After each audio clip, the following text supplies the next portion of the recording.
Ang pananambang doon po sa may bahagi ng Cotabato City, ikinukonekta ho ito sa politika at isa hong mister ng barangay chairwoman at isang sibilyan patay. May update dyan ng Bombora o ang Star FM Cotabato.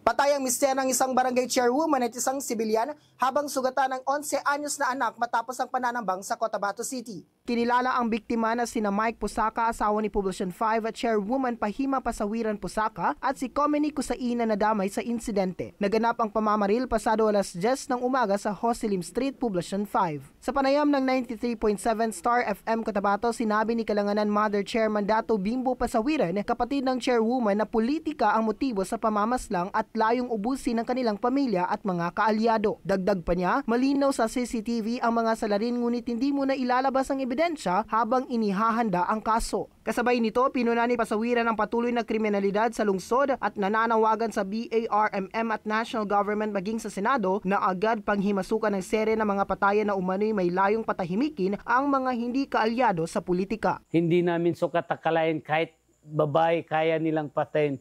Ganun ba talaga ang gobyerno dito sa Cotabato City? At mula dito sa Cotabato City, ako si Bombo Sai Olis, and this is Bombo Radio Philippines, the #1 and most trusted source of news and information. Basta Radyo, Bombo! For the most trusted source of news and information, visit our website at www.bomboradio.com. Follow us on Bombo Radio mobile app, Facebook, YouTube, TikTok, and X, formerly Twitter.